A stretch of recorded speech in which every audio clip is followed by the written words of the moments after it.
Welcome, everyone, to the Living Room Lecture with Historic Locust Grove, featuring Bruce Richardson of Elmwood Inn Fine Teas.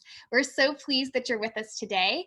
My name is Hannah Zimmerman, and I'm the Marketing and Communications Director at Locust Grove. And it's been such a delight to share our Living Room Lectures with you all the way back since April.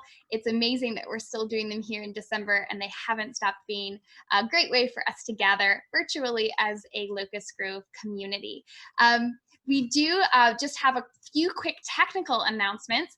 I'm going to ask everyone to keep their microphone and video turned off for the duration of the program. That makes sure that our focus is on Bruce, our speaker. If you have questions, you can ask them in the chat. The chat box is a great way for us to communicate with you throughout the program. Please let us know what tea you are drinking. Please let us know where you're watching from and how you found out about this program. We're currently having a conversation about how many teapots one should own. The current winning answer is you can't have enough teapots. You can't have too many. But before we get started with Bruce, I am going to turn it over to our executive director, Dr. Carol Ely, to say a few words. Take it away, Carol. I was the one who said maybe I had too many teapots, but I guess I've been answered. There's no such thing as too many teapots, so that's great. Yeah, welcome to all of you. It seems like this is our new normal, is to meet online, and I guess that will continue for a little while. You can see I'm at home today, but I couldn't miss this lecture, so I'm so glad that we're able to have Bruce Richardson here and do it virtually. We have a number of programs coming up. We've got a little burst of energy here for the end of the calendar year. We are continuing our book sale that started last weekend for the next weekend, Thursday through Sunday, and you must make a reservation for that. We're practicing social distancing. We have a limited number of people we can allow in the room. You remember the auditorium where we always have our lectures? Well, 10 people per session in the room, but we have fabulous books, and we hope that you're able to take advantage of that, and maybe while you're on the actual premises, take a look at our museum store too. So continuing, we have our chamber music series, which of course is virtual, but it's been professionally filmed, and we will drop the first of 3, I believe, concerts on Sunday. So if you're interested in that, you can find out more from our email on our webpage, or get in touch with Hannah, who would be glad to hook you up with that. We do have a subscription for the series, but you can also go to individual concerts. So either way you choose to enjoy it, it brings you music of the period from the historic house. So it's a wonderful opportunity. We've also taken advantage of a film to bring Christmastide to you virtually. Many people missed, it would have been last weekend. We've been doing Christmastide for decades, but we have fabulous first-person interpreters who have been now filmed, and we will start to release those. Well, Hannah can tell you. She's working on that. So all of this that we're doing is in the month of December. We're then going to be taking a bit of a break from programming. Our lectures will continue, the concerts will continue, but we're not doing anything else major because we're going to be preparing the inside of the visitor center for the construction that we've been expecting for a while. We'd hoped that would be starting in September. Here we are, December. We have a contractor, but there have been some issues that need to be resolved with permits and so forth. And unfortunately, COVID itself has slowed down people's ability to be on the job. So, but the staff is going to be working during the end of December. January and February, we expect to resume having people on site again in March, but we will be rearranging and getting ready for the changes that are coming to the site, and we hope that the construction itself will be a visible feature of the site by the time we have people there again in March. During the time that we're closed, again, the staff will be working. There will probably be people in the building. So if you have business that you need to if you are donating books for a future book sale, that's fine. Just give us a call and we'll make sure that somebody can meet you at the door. And if you call, someone will be answering the phone most of the time. You can always leave a message and we'll get back to you. So I think that's what I have to communicate. I believe that Brian Cushing has a few words for you at this point. Thank you. I'm glad you're here. And thanks to Bruce and Elmwood who are sponsoring this. I really appreciate that. It makes a big difference to us. Thank you so much, Carol. Brian, would you like to say a few words? Yes, I see a lot of familiar faces in here, and I just wanted to thank everybody for everything over the years. My last day on the job will probably be December the 23rd, moving on to the Shelby County Historical Society. And it has just been an amazing ride here. It's just been a real privilege to be able to work with this group of people and on these projects. I was just in the process of taking over fully the in-person lecture series when COVID hit. I've still got my notes, my to-do list, but I've got to actually give credits. Hannah and Jeffrey, Hannah especially did the heavy lifting from there on out, and so really they deserve the bulk of the credit for this whole series that's happened. That's been a great thing to be a part of. So I just want to again thank everybody for everything. I'll still be a part of the Locust Grove community just like I was before I was on staff. And my last big hurrah will be the virtual Christmas Tide. It'll be 12 nights or so. We'll be dropping some kind of special thing for you to enjoy. Hopefully something like the program that you usually see in person. Everybody has really pulled together and is just making some amazing things happen. So like Carol and Hannah said, Hannah and me are both in the process of just editing as quick as we can to get this stuff out. I've taken on more editing than I usually would just because I really want to kind of have my hands in this last program. I hope I'm not making Hannah too nervous. But join us. We'll be there for you. And I will be making a bowl of Christmas punch with you as part of that. So again, thanks for everything and looking forward to seeing you down the road.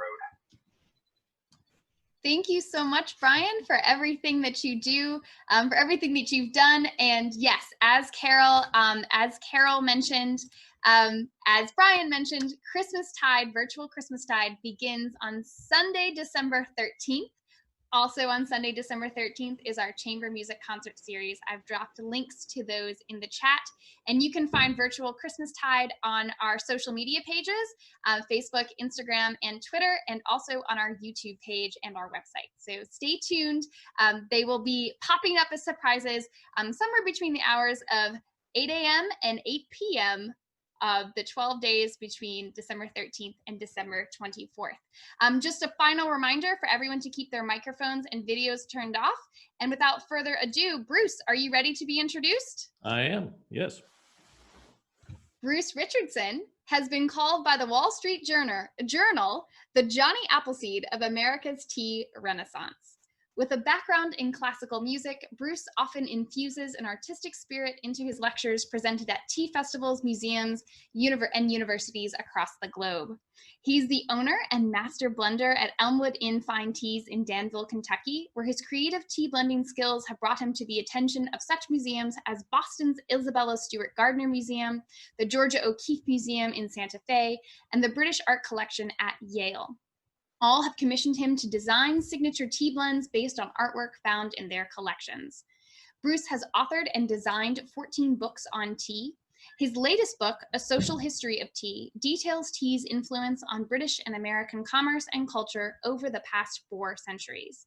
He has served as contributing editor at Tea Time magazine for 15 years, and in 2011, he was named Tea Master for the new Boston Tea Party Ships and Museum, where he oversees the role teas played in one of America's most iconic historical events. And we are so pleased to welcome Bruce Richardson to the Living Room Lecture Series today. Thank you for being with us, Bruce. Thank you, Hannah. It's a joy to join you from my home in Danville. It's been a busy lecture season here via Zoom.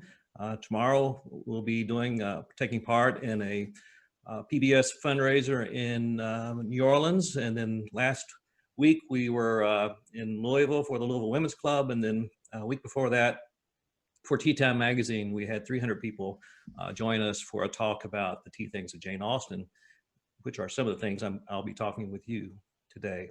So since you began talking about teapots and how many teapots you can have, I've put a few of my teapots here strategically behind me, and I want to pull out one of my favorite ones. I'm going to play Mr. Rogers. I'm going to get up and go pick up this teapot and share something with you in my neighborhood. One moment.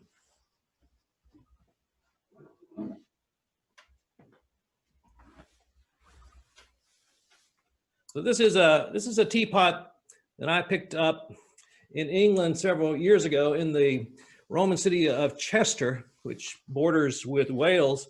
And it was sitting on the floor underneath one of the tables, I'm sure long neglected. And I wondered why somebody hadn't bought this already. And I picked it up and looked at it. And here's what sets this one apart. You see, it has a mend on the spout, because teapots often can get chipped. Well, this was somebody's prized possession in the area of Chester, England, and it was from about, I'd say, 1820. It's Chinese export. Of course, there's nothing on the bottom that says this is made in China, or because that just wasn't done. But here you see a beautiful Chinese motif, a typical double handle. And remember this double handle, because we'll be coming back to it again later to show you a double handle teapot from George Washington. And it's a fascinating piece, but probably in the late 1800s, someone chipped the end off of it, but it was a clean break. And so it was meticulously stapled back together. So the mend itself is over 120 years old. This teapot for me is one of my favorites in my collection, because it shows that how much this was important to someone's life in England, that they just wouldn't toss it away or make it into a flower pot. They would get it mended and then continue to use it. And this is one of my favorites, and I wanted to share that with you today. So let's get into showing you a few things that I want to share with you about the Boston Tea Party, and also with the history of tea in both the colonies and also in England.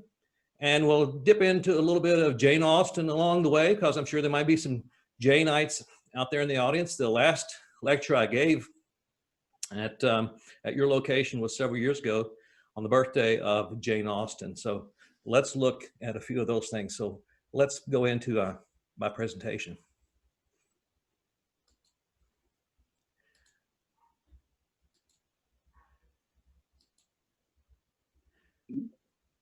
Well, they won't be muted. So the name of today's program is 5 Teas That Launched a Revolution. So we're going to talk about where the teas came from that went into Boston Harbor, how they were related to the teas that went into Jane Austen's teapot, how they were related to the teas in Louisville at the turn of the 1800s, and look at some of the tea things that were important to the folks who lived in the late colonial federal era of both the United States and in England. So let's launch into that. And I want to begin by telling you a story about a shipment of tea things that were produced in the early 1700s at about 12 different kilns all over China. They were ordered not by the English, they were ordered by the people who first brought tea to Europe, and that was the Dutch. So the Dutch East India Company had ordered an entire shipload of porcelain to be made and taken out of China and around on a ship much like this, around what was now Vietnam, and down into the area that was being controlled by the Dutch East India Company. They were to meet a ship there that would take it on to Holland. In 1730, this ship, much like this one you see here, was loaded with hundreds of thousands of pieces of handmade porcelain. And somewhere along the coast of Vietnam, the vessel caught fire and sank straight to the bottom. Well, then about 20 years ago, fishermen in that area started bringing up pieces of porcelain, beautiful pieces like this, completely untouched. And pretty soon the entire site was, archaeologists were brought in and it was all excavated. And what they found were entire stacks of handleless teacups, all made in China at multiple kilns. And there they lay, just like snakes wrapped up into a basket at the bottom of the South China Sea. Now, I often tell people that, back then, almost all the cups that were imported from China were handleless cups. And can you imagine if these had handles, how many of them would have been broken? But I call this the Dixie cup of the era, because the cups were stacked so neatly into here, coiled up, and you could literally carry thousands of these on board a ship without being damaged. And here you see many of them that were then cataloged. And then, interestingly enough, Sotheby's had an auction of all these pieces. And I have here in my collection one of the pieces that you see from the Sotheby's auction. I've also discovered these same pieces in Seattle at the Art Museum there. And then last year at the Victoria and Albert Museum in London, they have a large collection of them as well. So this is to show you how much we in the West depended, until we learned how to make porcelain, how much we depended on China for all the things that we use to drink tea from. And the majority of them were handleless teacups.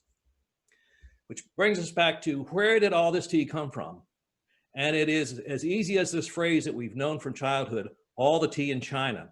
When you know that, then you know where all the tea came from that went into Boston Harbor, and where all the tea came from that went into Jane Austen's teapots, where all the tea that was consumed at Locust Grove came also from China. There was no tea being grown in India. There hadn't even been thought of tea being propagated in Sri Lanka.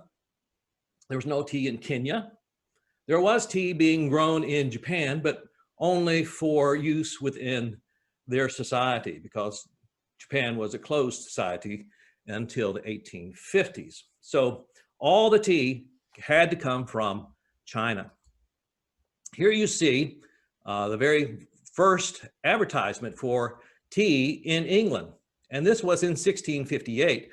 Tea was introduced in England and in the colonies, both through coffee houses.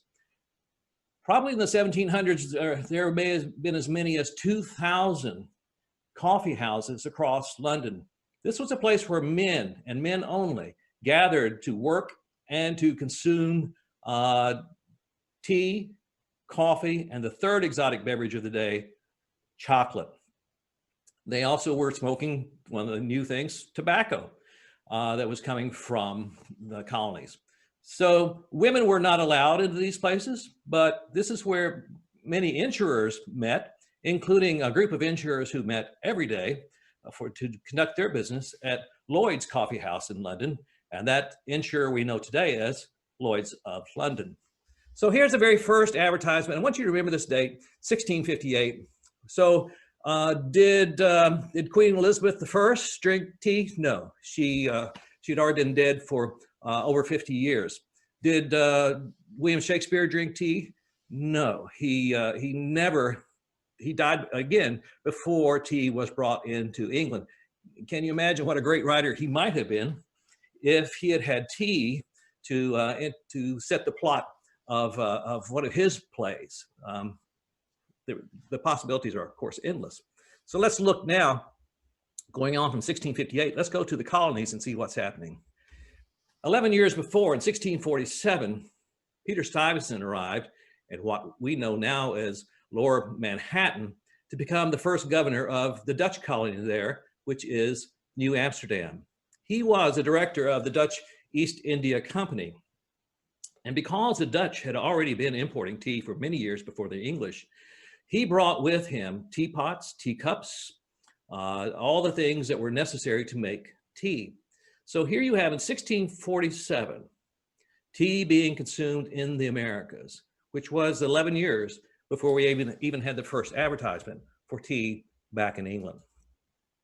This was all the tea that arrived in the colonies from then on was brought in through the most notorious corporation ever on the face of the earth.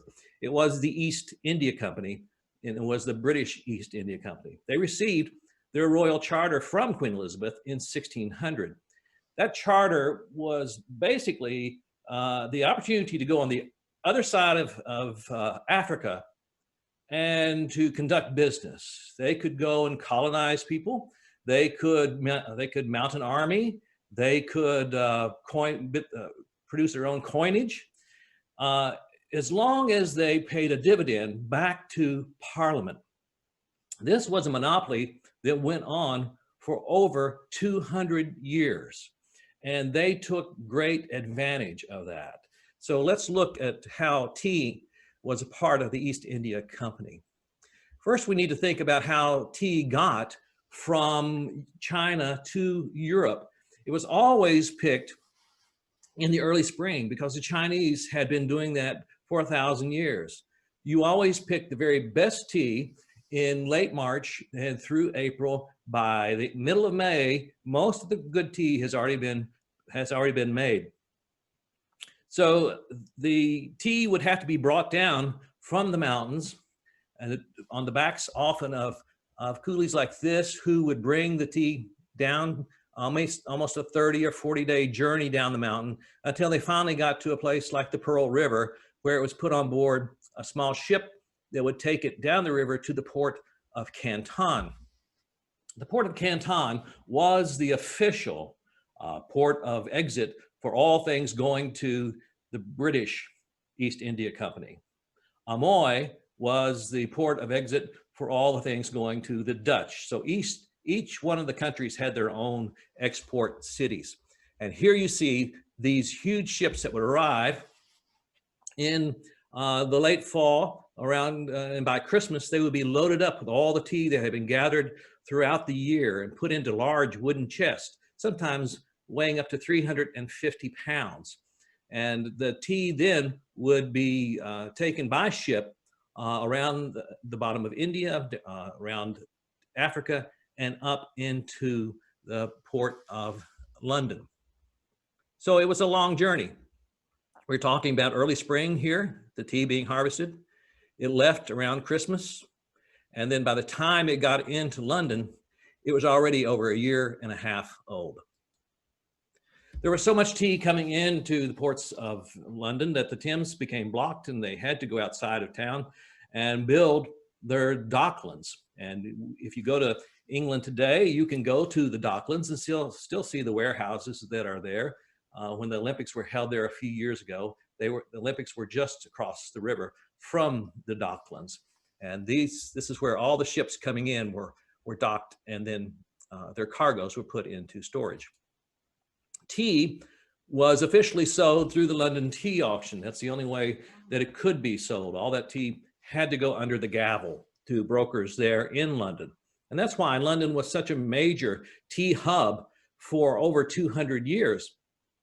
So the auction started in 1679, and look when it ended, 1998. So just 22 years ago, this great auction house then closed for good because London had lost, by that time, had lost its place as the tea center of the world. So now when we talk about tea auctions, we talk about tea auctions being held in the country of origin, such as India, where you have 3 or 4 tea auctions there, in Sri Lanka, at the city of Colombo, or in Dubai, where you have brokers from all over the world who've set up offices in Dubai, or also in Hamburg, Germany, which has been a center of tea trade now for well over 150 years. My writing partner, Jane Pettigrew, back in London, was at that final auction in 1998 and watched the final chest of tea go under the gavel for about 40,000 pounds. Well, what were those teas like? I often get the question, what did they taste like? Are they anything even near the teas that we drink today. Was there Earl Grey at that time? Where did this tea come from? Were they drinking green teas?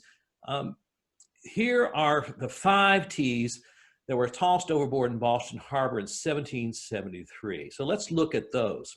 We start at the top with the most common tea and also the cheapest of all the teas, a black tea from the Wuyi Mountains of Fujian.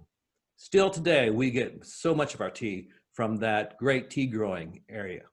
At the Wuyi Mountains, somehow the tea became known as bohea or boohee. And so often you would see a teapot like this Staffordshire teapot from the era that just said bohea tea.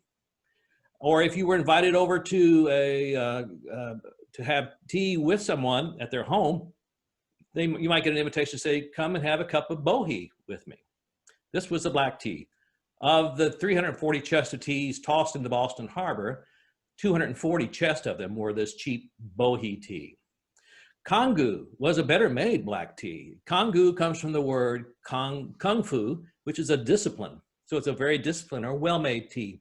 The third black tea from the Boston Tea Party was souchong, a large leaf tea. And today you often find a lapsang souchong in the tea market. And this will be a smoked large leaf tea. So those are the 3 black teas. But guess what? There were also 2 green teas on board those ships. The very best one was called Hyson, one of Thomas Jefferson's favorite teas. And the very, very best one was Singlo. This was an exceptional green tea that was harvested in the Sunglo Mountains, just south of the Wuyi Mountains, again in the Fujian province of China.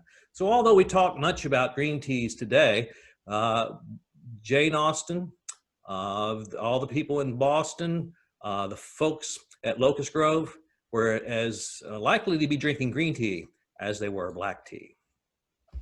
Jane Austen even wrote a letter to her sister in 1814 talking about her tea supplier at Twining's in London. And she wrote to Cassandra that, I'm sorry to hear there has been a rise in tea. I do not mean to pay Twining till later in the day when we may order a fresh supply. Someone wrote me a letter of last year questioning whether or not Jane Austen could even afford tea. Well, she did get a stipend, annual stipend when her father died. Also, she received a stipend on advance for her first book sale. And she had a wealthy brother who I'm sure, because he did some banking near the Twining shop, would bring her some tea from now and then. And it's interesting that one of the very first things she purchased with her first book advance was a set of porcelain. So she wouldn't have bought porcelain, teacups and saucers and a teapot unless she had tea to go in it. So was she able to drink tea every day? Maybe not, but she was well acquainted with the ritual of tea. Why did Jane Austen take all the trouble to go all the way into London to buy her tea at the Twining shop? Here you see the Twining store that was started in 1706, and it was started by the 10 generations ago of the Twining family. It's still there today. It's a wee little building that is surrounded by skyscrapers on either side of it. This was originally a coffee shop that then also started selling tea as well. It was one of the very first places where a woman could go to buy tea or coffee in London. Tea was so expensive at the time that once the tea was consumed in a well-to-do family, the tea would be steeped and then it would be maybe given to the staff to drink. And they might steep it 2 or 3 or 4 times until it lost its color. At that time, there grew up this industry of recycling tea leaves. So men might come through the alleyways, and the staff of those great houses would then sell them for pennies the spent tea leaves that had completely lost their color. And so they had to be recycled by making them dark again, so that when you added hot water, some kind of color would come into your cup. And how do you do that? Well, Richard Twyne realized that there was so much of his tea trade being interrupted by people recycling teas that he decided to write a treatise on it. And here's what he said. When gathered, the tea leaves are dried in the sun, and then they're baked. They are next put on the floor and trod upon until the leaves are very, very small. Then they are lifted and steeped in a copper kettle with sheep's dung, after which, being dried on the floor, they are ready for use. Now, I'm certain that when Jane Austen read that little expose put out by Mr. Twining, that she thought, I'll never buy tea from the local guys again because it may be flavored with sheep's dung. I'll take the effort to go into Twining's shop on the Strand in London to buy my tea for sure. And I had the opportunity a few years ago to spend the morning with Stephen Twining. He's the 10th generation, and Stephen and I spent the morning making Assam teas for about 3 hours in his shop there in London. If you go to London, be sure to maybe have tea up the Strand at the Savoy, and then walk down to the Twining shop and have a cup of tea.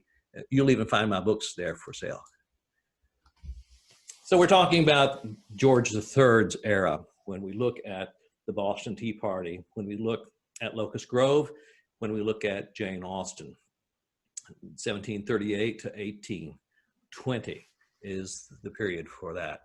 And we know that he suffered from some kind of blood malady that made him appear to be crazy. And so he was put into one of his homes as a sanitarium for many years. And that home was Kew Palace across the Thames River. I'm sure some of you have been to Kew Gardens. The Kew Palace has just been restored about 5 years ago. And you want to go and see the king's underground kitchens, even his bathtub, everything is there, and then make your way into the home to see the private residence of this fascinating king, George III, and his wife, Charlotte, Kew Palace. So I was invited by the royal palaces to inspect the tea things of George III a few years ago. So let's go to the second floor of Kew Palace, outside of the king and queen's bedrooms, and into the private sitting room. Here you see the tea things of George III, including on the right, a beautiful kettle, silver kettle from 1803. And you notice it has a burner underneath it that kept the water hot. So this whole era of the Regency period, tea would not be made in the kitchen and then brought out and served to people. It was made right there in front of everyone because it was a ritual. You have to understand that tea was this new beverage that had come from the other side of the world. Not everybody knew about it. Not everybody could afford it. But if you're the king, you certainly would take advantage of the opportunity to share this with people, to let them know how worldly you were. So here we see this tea kettle stand. Also in the center, you see a separate teapot. And then these beautiful Royal Worcester porcelain pieces that were made specifically for Queen Charlotte. Notice the beautiful blue striping on them. The two tea cups have very deep dish saucers. And this tall piece in the middle was the tea caddy. And we'll talk more about tea caddies in just a little bit. So tea was put in one of the most prominent rooms of the house. So when people came in, they knew your status. Well, let's go across the pond and now go to Boston at the same time. We forget how enamored the colonists were with their tea ritual as well. Here you see a beautiful handmade, made in Boston, tea table with 12 turnouts in order to put cups on this table. This beautiful specimen is in the Museum of Fine Arts in Boston. There is also one just like it at Winterthur Museum in Delaware. Just like George III, we see on the right a teapot with a burner underneath it, or that's a tea kettle with a burner, which kept the water hot. On the far left, you see a beautiful silver tea pot. Next, and in front of it, a beautiful silver sugar holder with tongs next to it. Again, two teacups with deep dish saucers, and also a milk ewer, so on a silver tray with a moat spoon laying there as well. So you do not have a tea set like this unless you really value the tea ceremony. And so the British and the colonists both had this ritual of tea if you could afford it. We need to say that. Paul Revere made 4 beautiful silver tea pots, including this one, which sold at Christie's for several $100,000 just a few years ago. So he was one of the top silver makers of Boston. So let's look now what led up to the Boston Tea Party. Remember, we said that the East India Company had this monopoly on bringing tea, silk, spices from the East into their ports there in London, where they had made all these warehouses. All this tea has been set up to come regularly. Shipment after shipment after shipment was coming in, and the warehouses were filling up. But remember, there were these unscrupulous merchants who were recycling tea leaves. And then there was a problem with King George continuing to put taxes on the tea. So all the tea that was coming in into the colonies had to come through the East India Company, but it was getting more and more expensive, to the point where the Dutch started to undercut the British trade. And so tea began to get cheaper if it came from the Dutch in the colonies than if it came from the English. The English were starting to lose their shirts in the tea world. And so by the mid year of 1773, the East India Company pleaded to Parliament, look, we've got all this tea. We cannot sell it. It's been sitting in the warehouses year after year after year. Some of it's 5 years, 6 years old. We're going to lose millions of pounds if something's not done about this. And so we are the company that is too big to fail, because if we fail, the banks will fail. And if the banks fail, the government will come down. We are literally too big to fail. Parliament eventually came up with a compromise. They said, we will allow you to take 600,000 pounds of tea out of your warehouses in London, and we will arrange for loyal Bostonians, Philadelphians, and Charlestonians, and people in New York merchants to take this tea and to sell it for you. And you won't have to pay Parliament any kind of dividend on it. This is basically a garage sale we're going to have here for you. So we'll ship this tea out. We'll make all the arrangements. And then George III stepped in and said, how about let's just keep that little tax on there so that will support all of the people who represent me in the government in those colonies. Some in Parliament said, it's not a good idea. The colonists will never go for that. And sure enough, that was the straw that broke the camel's back.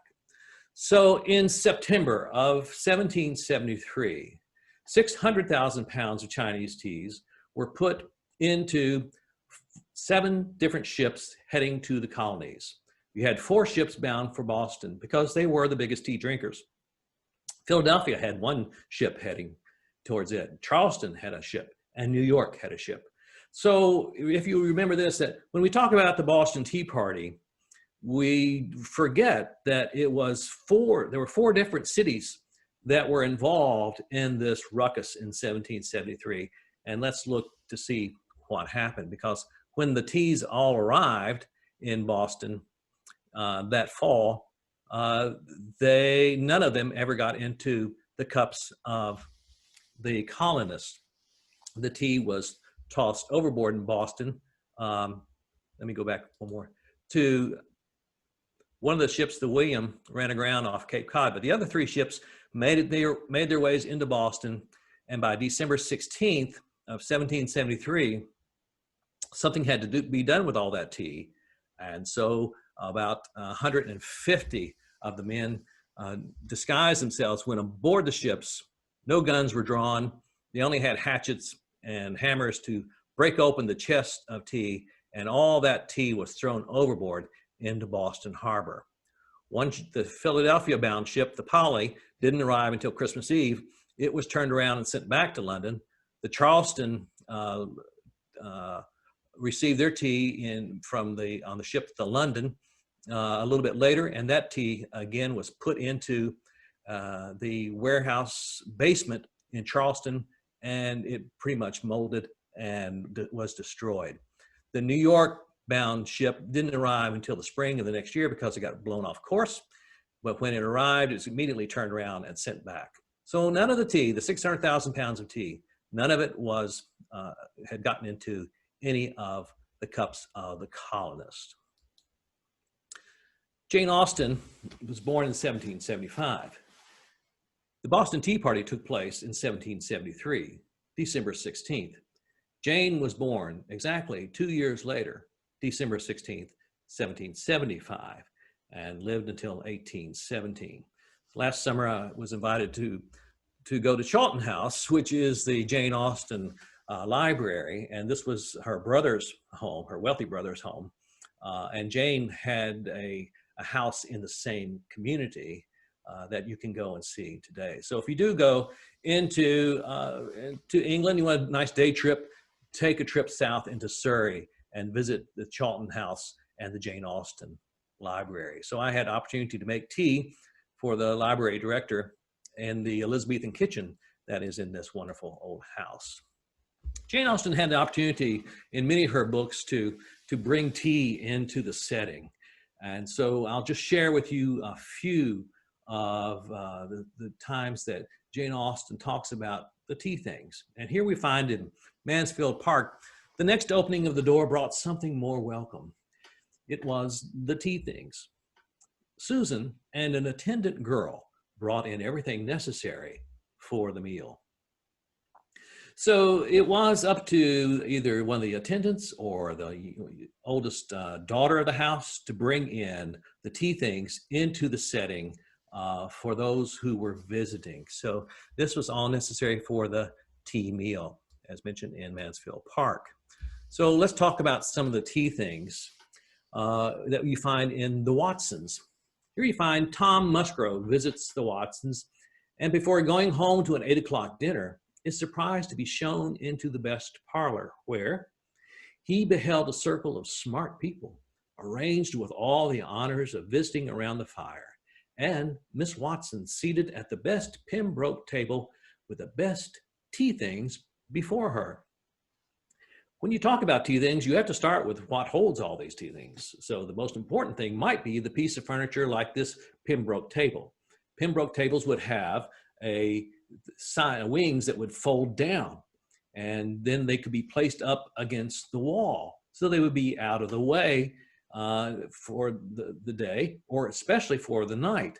Because as you remember, at the time, there was no electricity. So even in Locust Grove, if you had the opportunity to take one of your tables that was sitting in the middle of the floor and push it up against the wall, if you walked through that room in the night with nothing to see with, no candle, you might bump your toe into one of those pieces. So a lot of these tables were made just to be put away so that you wouldn't go bump in the night, maybe. So the tea things were brought out and set on these tables. In Insensibility, we find Eleanor attends a social gathering at Lady Middleton's, eager to have a chat with Lucy, but the insipidity of the meeting was exactly such as Eleanor had expected. It produced not one novelty of thought or expression. They quitted it only with the removal of the tea things. Now, what do you notice in both of these excerpts is here you find the insipidity of the meeting. It wasn't a great conversation. The people before were having a smart conversation. So tea and smart conversation were going together. And that's one of the things that Jane Austen appreciated. She would, if you came to the Austen house, I'm sure, and the tea things were not brought out when you arrived, it pretty much was a snub that said, we really don't think you are worthy of enjoying our tea, which we've paid a lot for. And by the way, we probably won't have a good conversation. So we're not going to get the tea things out. So if the tea things were not brought out, that was your cue that, well, you won't be here long and you might as well just head for the door. It was a little way to maybe snub people. Even today, when I go to China, there's a saying for centuries in China, if they want to snub someone, they say, oh, that man has no tea in him, meaning he lacks the social graces. Or if someone is too eager or too chatty or too energetic, they'll say, oh, he has too much tea in him. So he can go either way. Too much tea, too little tea. We want to find a balance in the middle. That's what Jane Austen's talking about here. Let's look at some of the other tea things of the Jane Austen Regency era. Tea was sometimes, when it was shipped over in chest, would also be accompanied by something to hold the tea. And this here on the left is a Chinese caddy. And it comes from the Malaysian word kati, K-A-T-I, which is about 1.3 pounds, or the amount of tea that you can hold in your hand. So tea was kept in a tight container to keep vermin out, to keep the moisture away, and make the tea last a little bit longer. And here you see two Regency period tea caddies from my collection. One is a large one that has two sarcophagus in there that are tightly made, and they are lidded and they fit very tightly into this beautiful Regency chest, and even has a mixing bowl on the top. If you had green tea on one side, black tea on the other, well, maybe you want to mix the two together so you can mix them together in that bowl. And you notice also that each one of these caddies has a key slot in them. So again, remember, tea was so expensive that it was locked up. Who kept the key? It was often on a ribbon around the mistress of the house, around her neck. And she would, if you came to visit, these tea caddies would not be in the kitchen. They would not be in the larder. They would be kept out in the conspicuous area, maybe one of the parlors where you would come in and see, oh, these people have tea caddies, which means they have tea, which that means they know what's going on in the world of cuisine, and we are just very honored to even be in this home. Here you see also a silver tea caddy spoon, because if you had a caddy, you had to get the tea out of the caddy into the pot, and you need something very fine to do that. And here you see this Georgian tea spoon. One of my favorite pieces from this era is the Moat Spoon. Now it's spelled M-O-T-E, Old English word, meaning there's something there that shouldn't be there, not M-O-A-T, like the water you find around a castle. Now, what purpose would a Moat Spoon have in the tea ceremony? It basically had two purposes. One being, because the bowl had slots in it, this could be used to reach into a tea cup and remove any errant leaves that might be in the tea cup. Because you see, at this time, the tea was just placed loosely into the pot. There were no infuser baskets. This tea was, as is in England quite often these days, it's just loose in the pot. And so an errant leaf might come out when you were poured your cup. Now, why would it have this long pointy end? It's because this would be used, and those of you who have poured tea from a teapot loose will find that sometimes there will be a clog. The tea leaves will go into the spout and there will be a clog. So you have to remove that clog. It's kind of like a roto-rooter. You would take this long pointy handle and put it into the end and dislodge the tea leaves. So this was the two-point purpose of a Moat Spoon, one of my favorite things from that era. In 1808, Jane Austen recorded her mother's purchase of a silver tea ladle, or exactly what you see here, a moat spoon, and 6 teaspoons, which she says makes our sideboard border on the significant. So she's having her hyacinth moment here, you see. This is, she's very proud of these, and why? How smart they look on our table, and it looks like we really know what we're doing. Did Jane Austen drink milk in her tea? Here's a little cue that we might take from one of her writings, again to her sister Cassandra, where she writes about a lady that they know. She says there are 2 traits in her character which are pleasing. Number 1, she admires the novel Camilla, and she drinks no cream in her tea. So she might think that cream would be a little bit too pedestrian for a fine young lady of Bath. So here is her treatise on milk into tea. We find a little bit of information about the 1 lump or the 2, and I'm sure all the residents of Locust Grove may have had such an apparatus that you see at the top to prepare the sugar. Sugar has not always come as sugar cubes. It was originally, when it was made and brought into the colonies, was in large triangles or a large cone of white sugar. And you had then to nip that with pincers like this that you see at the top. It might then be put into a silver bowl like the one you saw in Boston and brought to the table. And of course, then you had to have another apparatus to remove the lumps of sugar from the sugar bowl and put them into your cup. So 1 lump or 2, it was from lumps of sugar nipped with pincers from a cone of sugar. Let's look at the assembly rooms at Bath, where Jane Austen often has a setting, including one that a little article I'll read to you.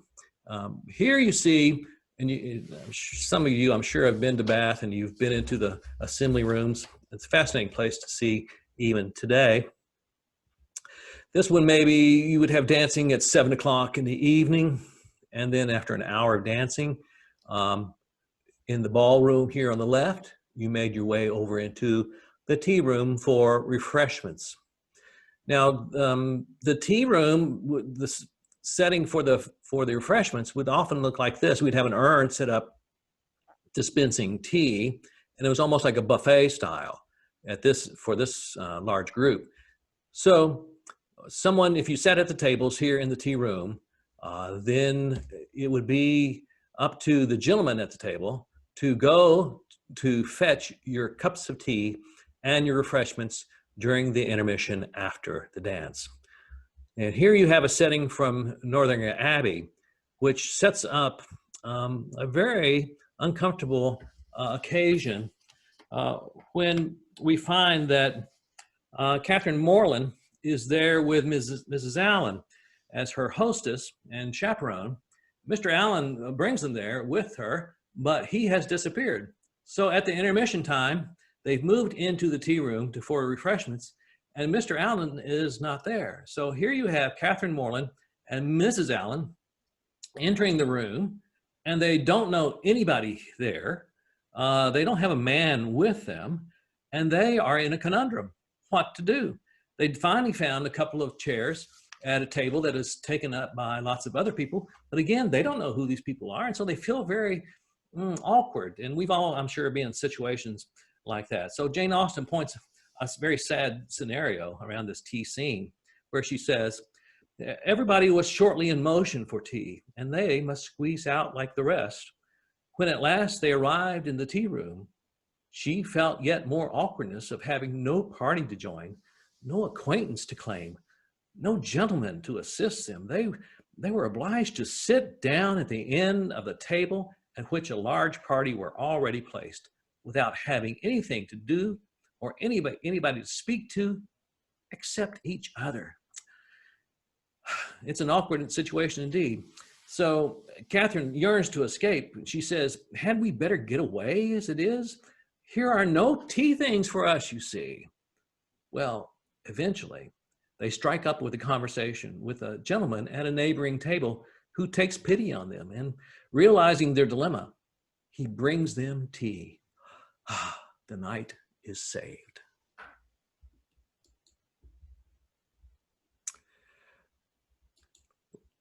Let me go back and just leave a couple of things for you about, as we tie this in with tea things from other important people that we know. I had the opportunity to give a lecture at Monticello a few years ago and talk about the tea habits of Thomas Jefferson. And again, he was a huge tea drinker. He would sometimes order anywhere from 25 to 50 to 100 pounds of tea a year. And if you've been to Monticello, you know that here, this bump out off of the dining room he called it his tea room. And it's there where he wrote the Declaration of Independence, in his tea room. Here you see a red clay pot from the collection of Thomas Jefferson. But throughout the house, you'll find some teacups from that era.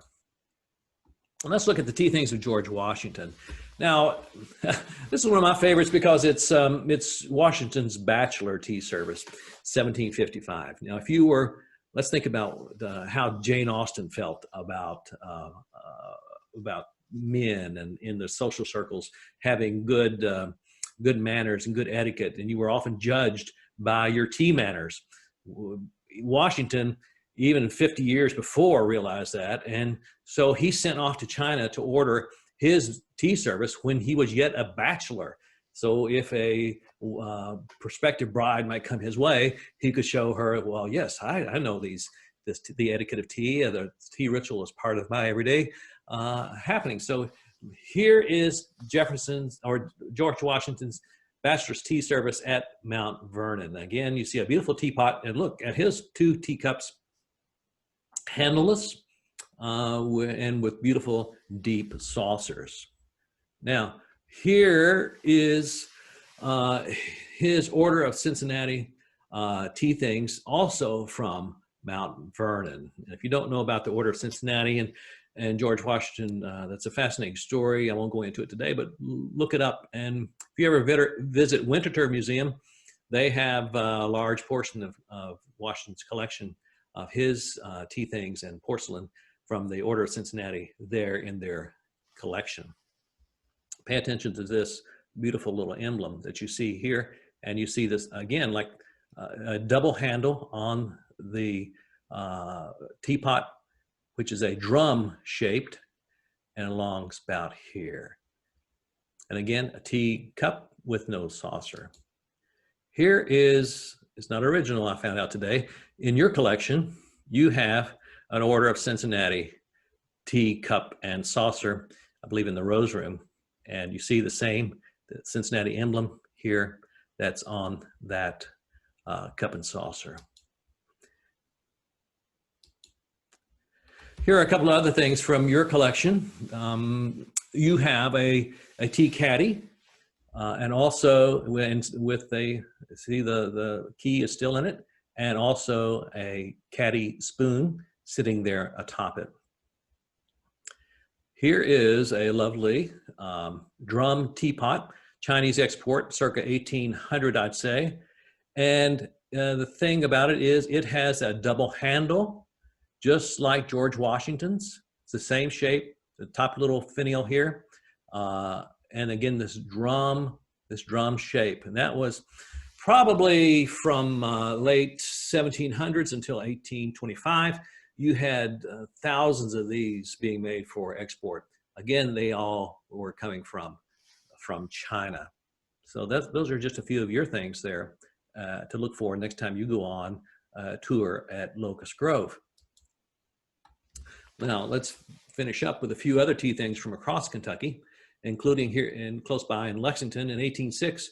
You had a great silversmith named Asa Blanchard, and he made a beautiful teapot that you see here, silver, in 1806. So Kentuckians, yes, we had a tea ritual going on at the same time. And I know you have in your collection a beautiful sugar chest. And here we see a couple from the Speed Museum, including one that's made just down the road from me and here in Lincoln County. That's a beautiful sugar chest. And then in Bourbon County, a sugar chest as well. The consumption of tea and sugar climbed exponentially throughout the 1700s and early 1800s.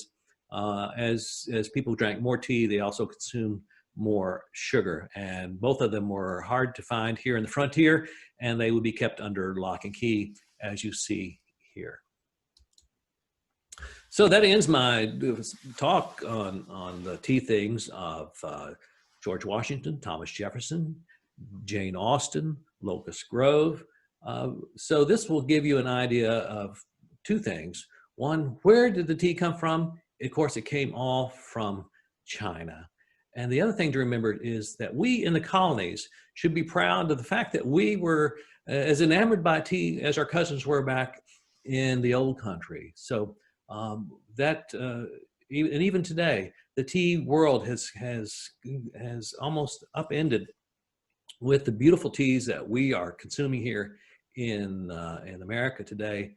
We're actually drinking better tea than our cousins are back in England. So we can talk about that with some of your questions. Everything I talked about today comes from my newest book, A Social History of Tea, that you can find at elmwoodinn.com or call us at 800-765-2139. We'll send you out an autographed copy of that book.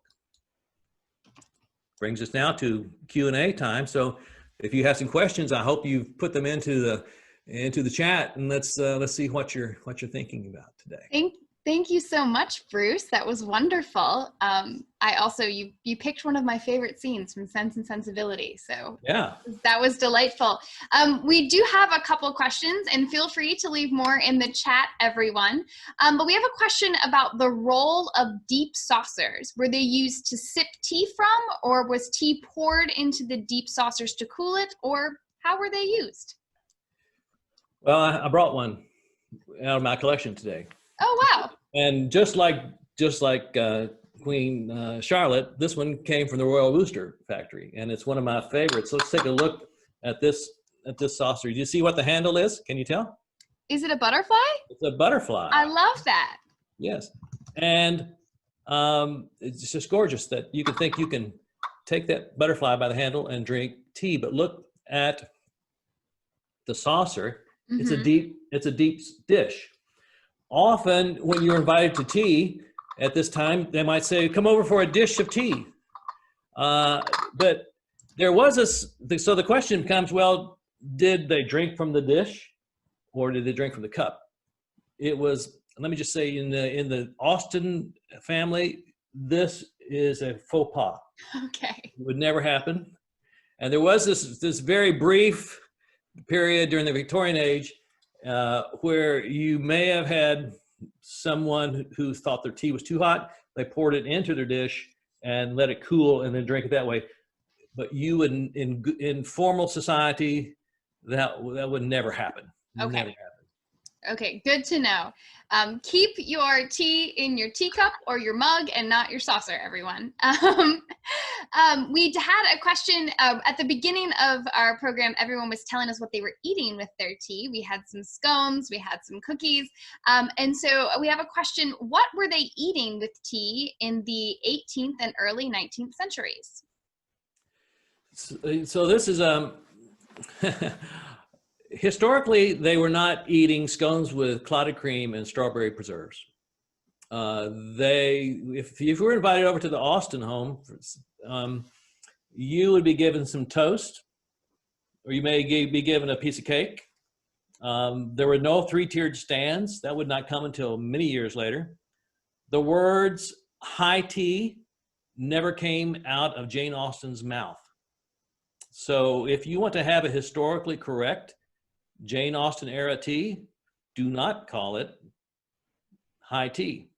High tea was a Victorian age happening when during the industrial age, people would come home and the biggest meal of the day often would be a dinner, and it was taken at a high table.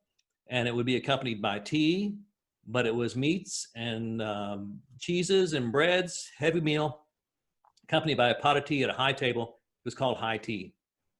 You didn't have this fussy afternoon tea thing going on until the 1830s. So she probably would never call it afternoon tea either. It would just be tea. So you would be invited over for tea, and enough said. That was it. So even breakfast would be maybe tea and toast. This was a time coming out in the 1600s, 1700s. People were drinking ale often, and big chunks of meat and things for breakfast. In the Regency period, we're moving away from that, and so the gentrified folks were now taking tea and toast and eating a light breakfast, maybe around 9 or 10 o'clock in the morning. Okay. So you might have just answered this. We had another question come in about when tea went from an evening meal to the afternoon. So tea, it kind of shifted in the 19th century. It did. It did. Right. And you know, there's this widely prescribed Genesis moment that we often that people talk about. You know, people want to know, when was tea invented? When was afternoon tea invented? Well, there was no such thing as, and God said, let there be afternoon tea. It progressed, and times for eating and drinking and socializing were fluid. They were moving from different times throughout the day. Even in Jane Austen's time, this was a very fluid meal. So we see in around the 1830s, we have the story of Anna, the Duchess of Bedford, who was feeling faint in the middle of the afternoon and said, bring me some goodies and invite my girlfriends over, and we'll have tea and sweets and cakes in my boudoir. Well, let me just tell you that even before that, I've been in Queen Charlotte's bedroom at Kew. This is turn of the 19th century, and she had a tea table there, so she would have tea and toast maybe as well. By the time we get to Downton Abbey days, there was a thing called morning tea, where even before the Downton Abbey girls put their little pinkies onto their toes onto the cold floor in Downton Abbey, there was a knock at the door, and in would come a tray of bed tea. So they would have their tea in bed before they ever got out of the bed that morning. That was called morning tea. So I hope that answers your question. Yeah, I think so. We've had another question about the phrase, what does it mean to play mother? You know, someone is pouring a teapot and they say, I'll be playing mother. What does that mean? What's the origin of that? It could be playing mother. It could be often even more common in the countryside. It'd be playing mum. Okay. Which means this is basically, if you're sitting at a table and there are 5 of you there, someone has to play mum, which means that's the person who's going to pour the tea. Okay. So that is your responsibility. So if you are asked to play mum, you're asked to pour the tea. It's easy as that. Okay. Our education director, Caitlin, has heard of tea leaves being used to clean floors after it has been steeped. Is that a thing that you know about? Is that a tradition? That I don't know. I don't know of any tradition of it. I can say that tea is antibacterial. Maybe that's why. Tea also has tannins that would recolor maybe a scratch or something like that. So I can see where that might happen. Yeah, it's this, I wonder if the antibacterial properties have something to do with, like, you know, you're told to scrub sinks with salt and lemon to get off any stains or any sort of things. I wonder if it's the same sort of idea. We do have another question here. In the image, Tea for Ladies in Northanger Abbey, the urn you mentioned dispensing tea is pictured. Our question asker has also seen those referred to as coffee urns. Sure. Can they do double duty? Those would do double duty. Okay. So you find it at Mount Vernon, you find it at Monticello. Thomas Jefferson left one or two in his will to his daughter. So they could go either way.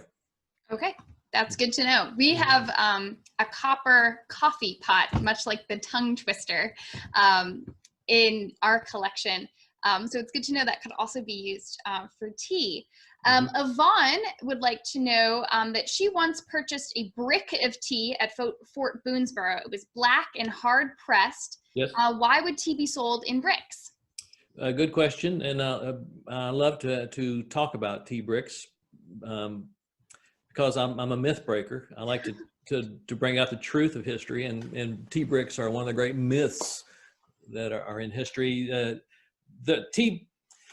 When tea came out of China, it would leave the port of Canton or the port of Amoy and head south, and then on its way to Europe.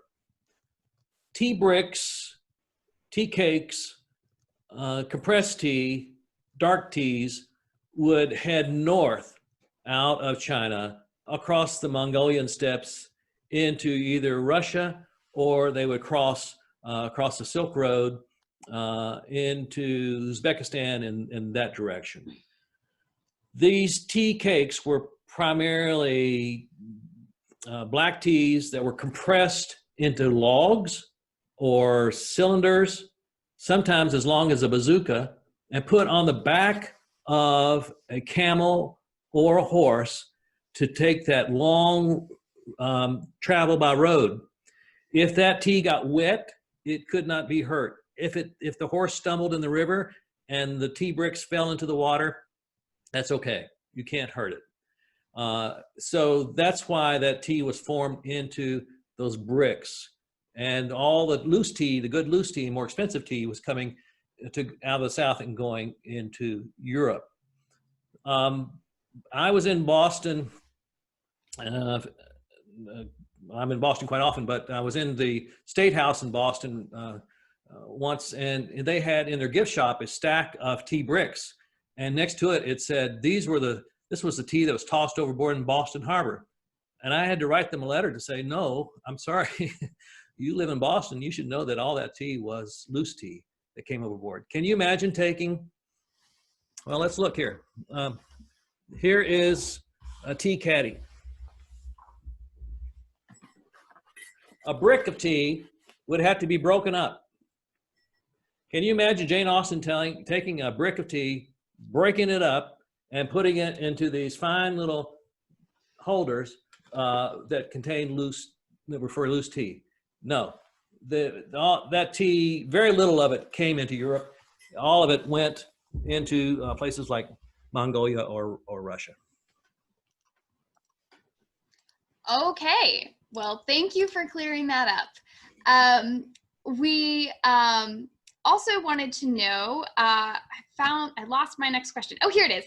When were handles added onto teacups? Well, again, there is no Genesis moment when God said, "Let there be handles." It looks like a good idea. Okay. This was the Chinese often would have soup bowls that had handles because they were easier to drink from.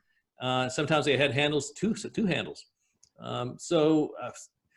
The tea, when it was, let me just pull up a chest here too. This is a replica wooden chest. So the chest on board the ships in Boston would hold maybe 350 pounds of tea. This holds 7 pounds of tea. This one is from the Downton Abbey days, and you see it has from London, F&M, standing for Fortnum and Mason. Oh, wow. So you would take this into the Fortnum and Mason store, and they would put 7 pounds of tea into it, and you would take it home, and then you would empty it in. You would put it into your tea caddies. So this would stay in the larder or the kitchen, and go into the tea caddies that were taken out to the public rooms. Often these chests of tea, the Chinese might just throw some bowls or cups or other porcelain in there to give it some weight, and finally give the ship some weight because tea was so light. So they eventually started shipping out large amounts of porcelain because the English really liked that kind of stuff, and they didn't know how to make it. And so the bottom of the ship hold would be filled with porcelain to give it gravitas, so it could cut through the water and not bob around like a floater. So that's there is no magic moment when there were handles invented. I often think that the English started in liking the cups that they got occasionally with the handles and said, could you just send us some more of those? And then they started ordering them. Okay. So we were ordering lots of porcelain from China. Okay, that's great to know.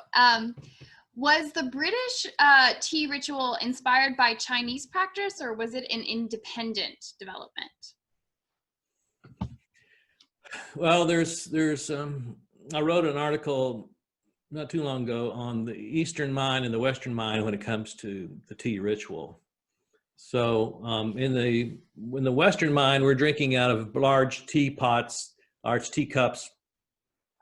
In the Eastern mind, you're drinking out of very diminutive tea things.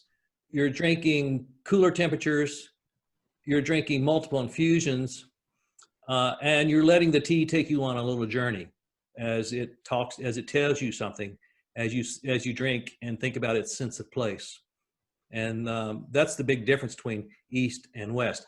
I don't think that the East influenced, other than supplying the beverage itself, and the very first people that that tasted tea in Asia were introduced through the local tea ceremony, but then they completely reinvented that when they brought tea to the West. Okay, that's really fascinating. I never thought about that relationship before. I guess I just thought there was like a ta-da, we have a tea ritual now, and it really does have a journey to go on. Yes. So Queen Charlotte, a big tea lady, what was the source of heat for the burner in her tea kettle? So some of those kettles would have a cylinder in the middle, and they may take a hot ingot from the stove in the kitchen and place that into that cylinder that went through the middle of that in order to keep the water hot. So it was heated, the water was first heated, and I've seen the cauldrons in Kew Palace where they heated the water. And that's why they had George's big bathtub still there right next to the water heater. So this water was coming from the kitchen, put in maybe with an ingot, and it was put in onto the table. And then it would maybe have whale oil that would keep the burner going. So your little Bunsen burner going down there for you to keep the water hot.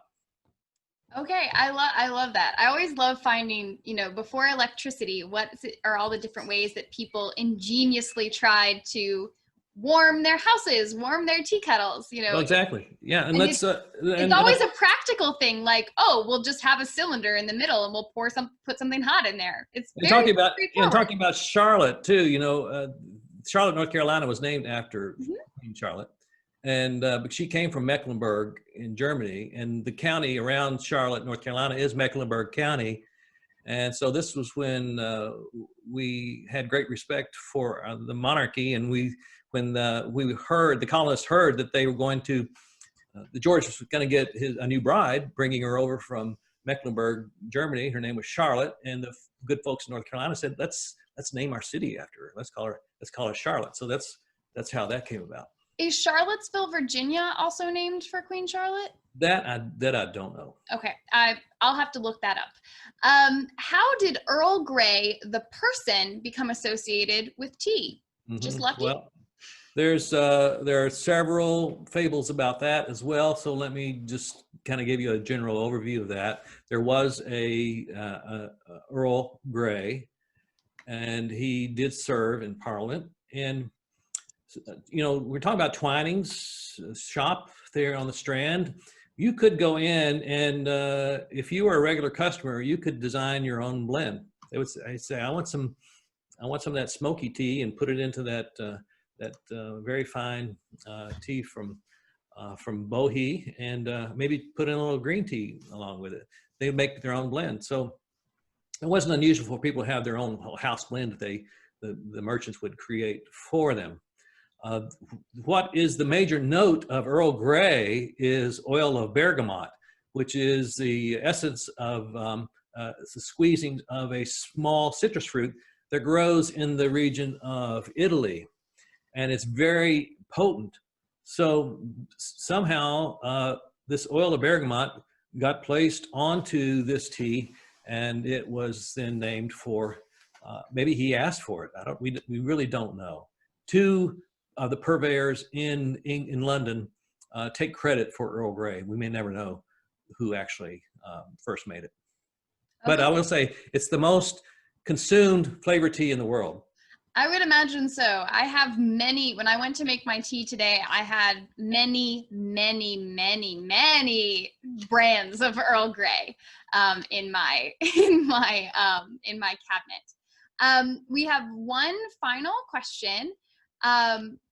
Could you please talk about the teapot in the upper right corner of your shelf as we see it, as one of our viewers has one that is quite similar. I believe it's the one with the blue handle. This one? Upper right. So the other one, yes. Jeannie, if that's the wrong one, let me know.